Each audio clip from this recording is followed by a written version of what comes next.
Le 6 juin 1944, à l'aube, 150 000 soldats alliés débarquent sur les plages de Normandie. C'est l'opération la plus gigantesque de la Seconde Guerre mondiale. Des milliers d'hommes meurent sur Omaha, Utah, Gold, Juneau et Sword. Le monde retient son souffle. Et quelque part à Londres, le chef de la France libre apprend la nouvelle. Pas par un télégramme officiel des Alliés, pas par une réunion d'état-major.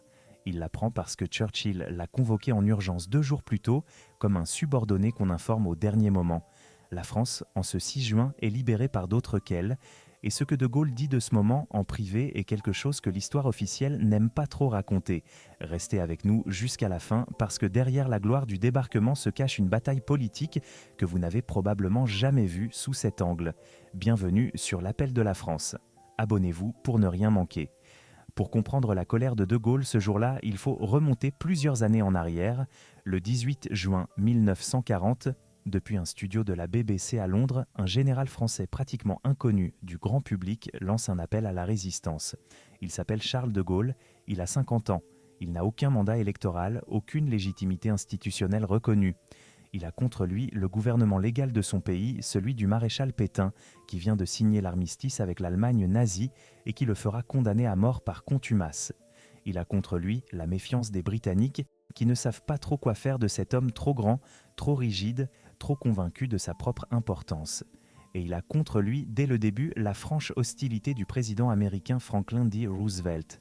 Roosevelt ne supporte pas De Gaulle, c'est un fait documenté, répété, constant pendant toute la guerre.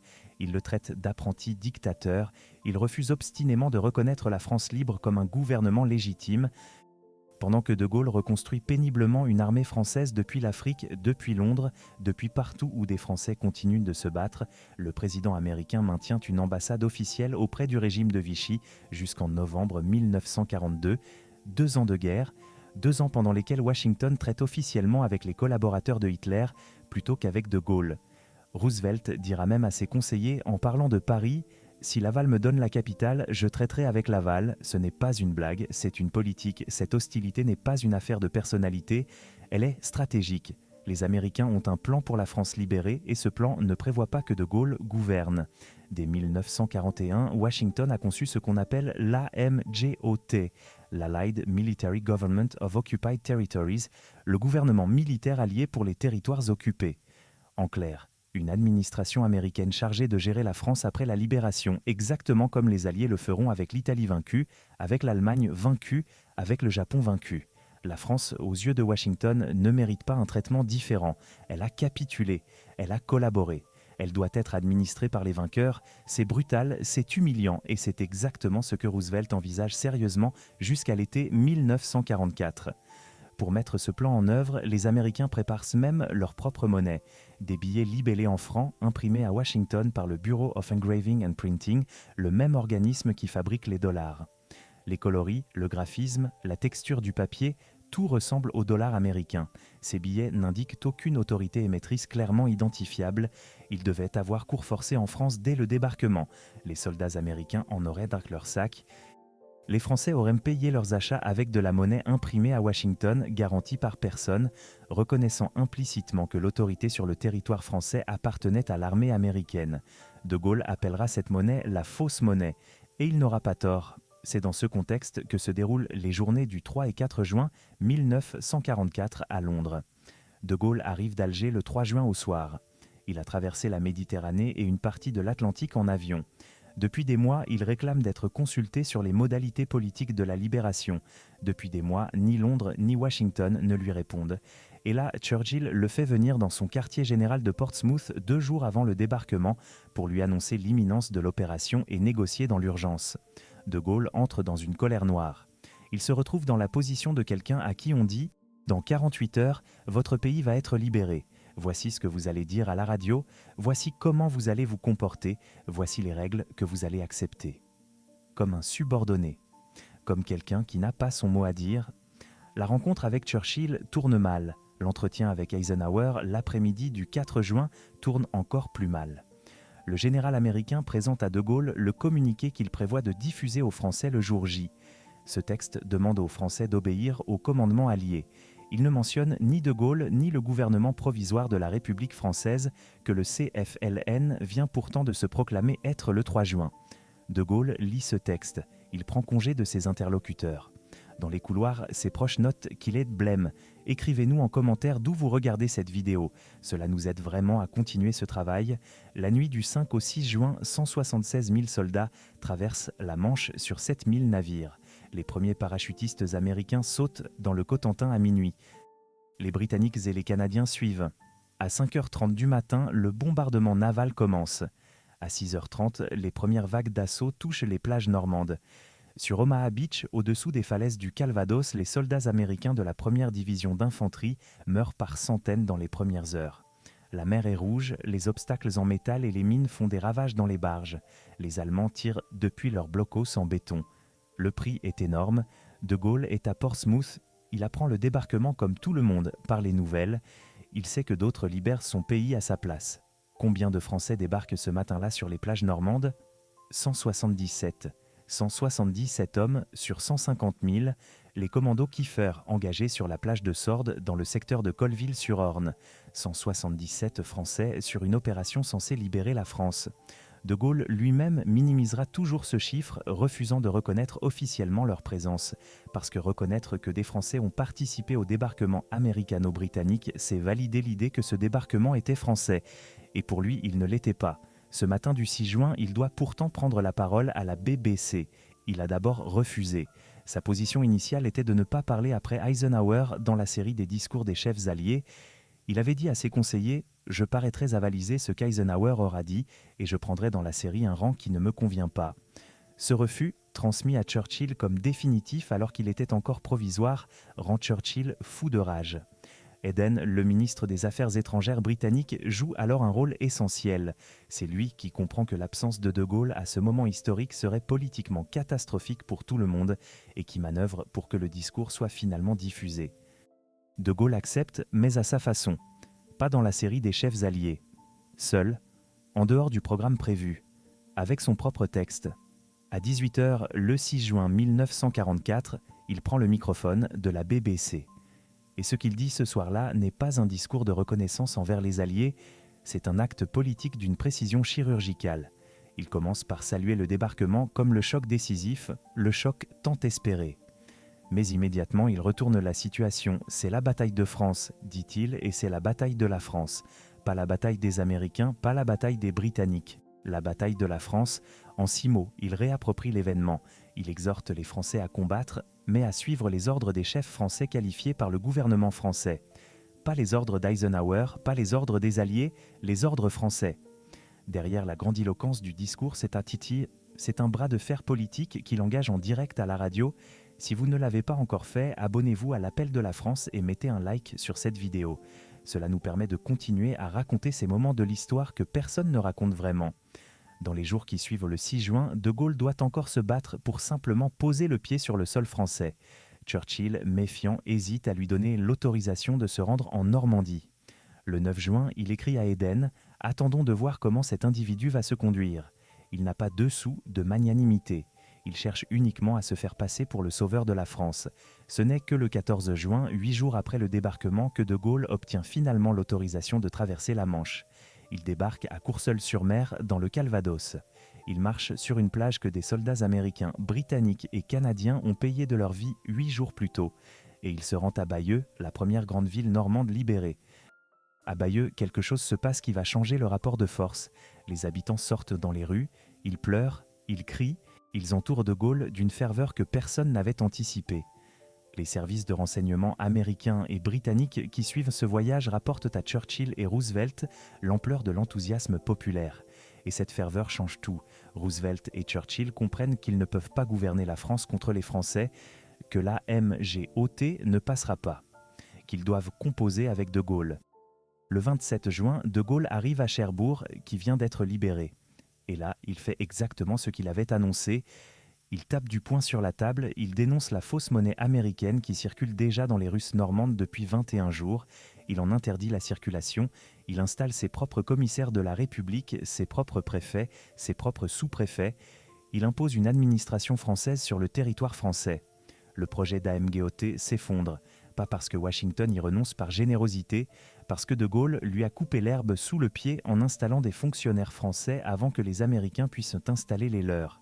Le 6 juillet, De Gaulle se rend à Washington. Roosevelt, qui entre alors en campagne pour sa réélection, l'a invité. De Gaulle accepte, mais avec des mots qui disent tout de sa façon de voir les choses. Il considère qu'il n'a rien à demander au président américain. Il va à Washington, non pas pour solliciter une reconnaissance, mais pour la prendre. Il dit aux Américains en arrivant « Americans were friends ». Il traite les États-Unis comme un allié, pas comme un supérieur, et Roosevelt, pragmatique, comprend que le dossier de Gaulle est réglé. La France libre est le gouvernement de la France. Il n'y a plus rien à négocier. Ce que De Gaulle dit de tout cela des années plus tard, dans ses conversations privées avec Alain Peyrefitte, son ministre, est d'une franchise qui tranche avec le langage diplomatique officiel. Il dit que le débarquement du 6 juin a été l'affaire des Anglo-Saxons, d'où la France a été exclue. Que les Américains et les Britanniques étaient bien décidés à s'installer en France comme en territoire ennemi. Que leur stratégie n'était pas de libérer la France, mais de détruire les bases de V1 et V2 dans le nord, de prendre Anvers, d'atteindre la Ruhr, l'arsenal industriel allemand et de ne pas perdre un jour en chemin. Paris et la France ne les intéressaient-ils pas en tant que tels? C'est un jugement sévère. Et il contient une part de vérité que les commémorations officielles ne disent pas toujours clairement. Il rapporte aussi ce que Churchill lui a crié lors de leurs échanges les plus tendus, avec toute la force de ses poumons, quelque chose que De Gaulle n'a jamais oublié. De Gaulle, dites-vous bien que quand j'aurai à choisir entre vous et Roosevelt, je préférerai toujours Roosevelt. Quand nous aurons à choisir entre les Français et les Américains, nous préférerons toujours les Américains. Quand nous aurons à choisir entre le continent et le grand large, nous choisirons toujours le grand large. Ce souvenir-là, De Gaulle dira qu'il est indélébile. Et on le comprend. C'est pour tout cela que De Gaulle refusera toujours de commémorer l'anniversaire du débarquement de Normandie. En juin 1964, pour le 20e anniversaire, il décline les invitations. Eisenhower et Montgomery, qui avaient annoncé leur participation, finissent par ne pas venir non plus.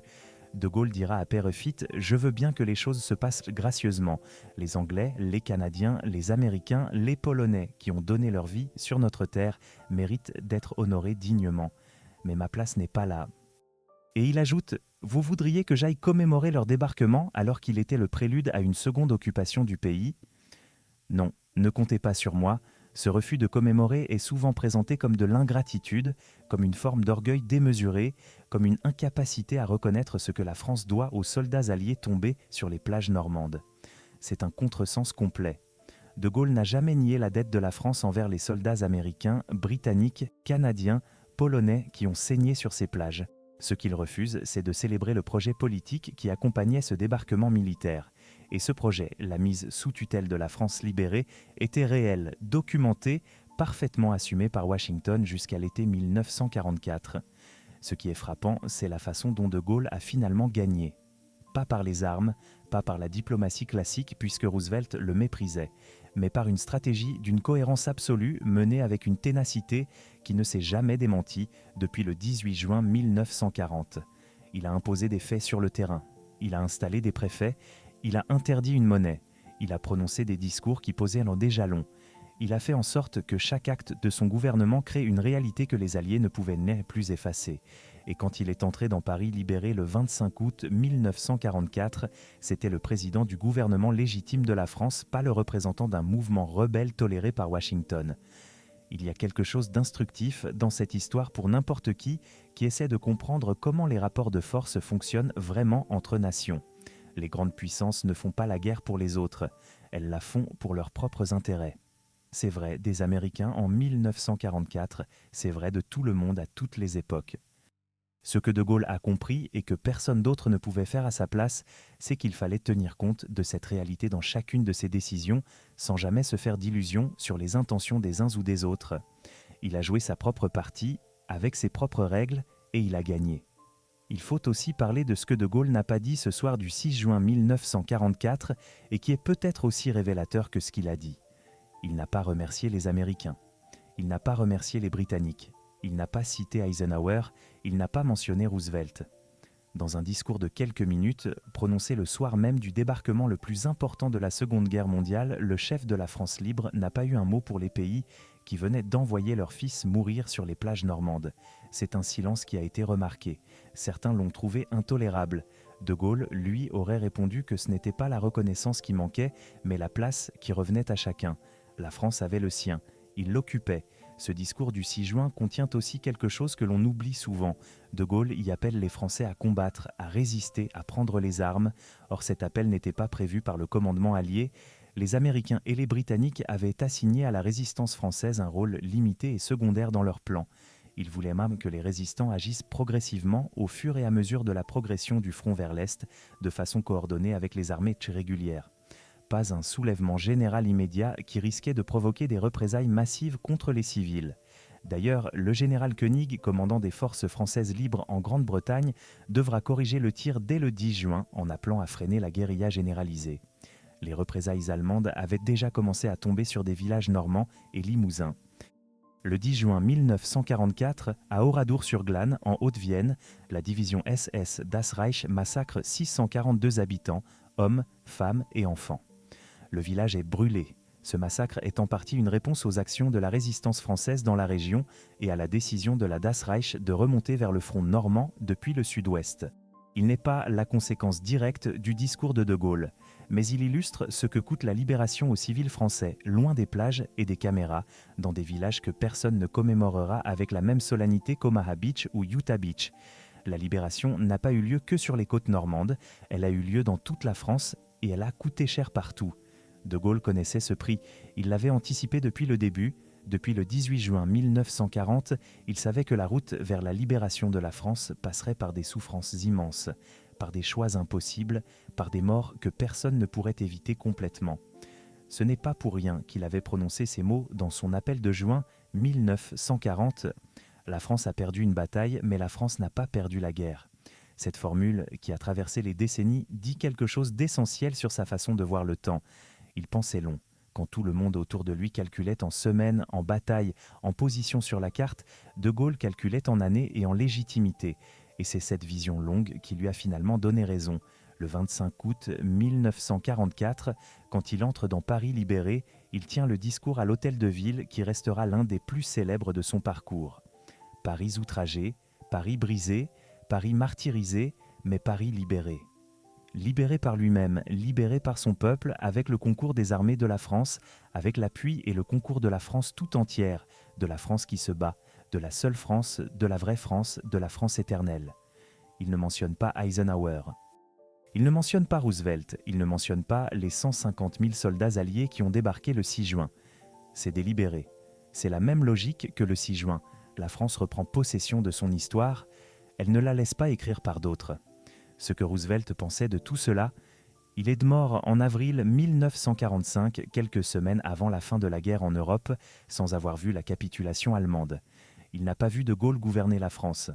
Il n'a pas vu l'âme Gautier s'effondrer complètement. Il n'a pas vu le général qu'il traitait d'apprenti dictateur devenir le fondateur de la Ve République en 1958 et gouverner la France jusqu'en 1969.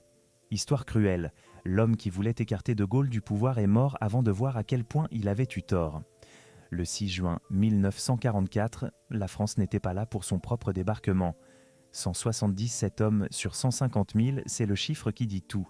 Mais le 25 août 1944, la France était là pour sa propre libération, et c'est la différence que De Gaulle a construite jour après jour depuis le fond de l'exil. Laissez un commentaire sous cette vidéo. Dites-nous ce que vous en pensez, dites-nous d'où vous regardez, et si cette façon de raconter l'histoire vous intéresse, abonnez-vous à l'Appel de la France. Chaque semaine, nous creusons sous la surface des événements pour trouver ce qui s'est vraiment passé. La France mérite qu'on lui raconte sa propre histoire sans la censurer ni l'embellir.